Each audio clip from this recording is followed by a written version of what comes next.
মাথা আপনার ঠিক আছে, কিন্তু মগজ কি আপনার?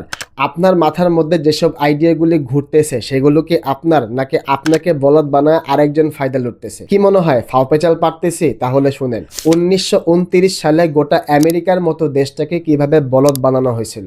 তখনকার আমেরিকার মধ্যে মেয়েদের সিগারেট খাওয়ার বিষয়টাকে দেখা হতো চরম অভদ্রতা হিসেবে, অনেকটা আমাদের দেশের মতো। টোবাকো কোম্পানিরা পড়লো মহাবিপদে। তারা বলা শুরু করলো, আমাদের অর্ধেক কাস্টমার নাই, আমাদের অর্ধেক লাভ হয়, আমাদের অর্ধেক সেল হয়।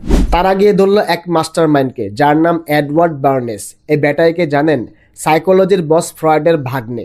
ও একটা জঘন্য বুদ্ধি দিয়েছে, মডেল ভাড়া করো, শিক্ষিত মার্জিত মেয়েদের মতো সাজাও। ওরা কি করছে জানেন? একটা বড় প্যাকেটের মাঝখানে এসে সিগারেট বের করে ধরায় দিছে। আর এ সময় সাংবাদিকরা কি না থাকবে? বার্নেস এটার নাম দিছে টর্চেস অফ ফ্রিডম, মানে স্বাধীনতার মশাল। আবার এই সময় নারী স্বাধীনতার আন্দোলন চলতেছিল। টোবাকো কোম্পানিগুলো এটারই সুযোগ নিয়েছে। সিগারেটের ঘৃণার বদলে এখন স্বাধীনতার নামে প্যাকেটে প্যাকেটে সিগারেট টানা শুরু। টোবাকো কোম্পানিগুলো আঙ্গুল ফুলে কলা গাছ হলো, মানুষ নিজের ক্ষতি ভাইবা নিল বিপ্লব।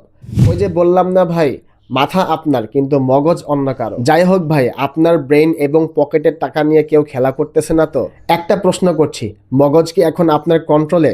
জানেন তো এটার প্রমাণ এই মুহূর্তে কিভাবে দিবেন?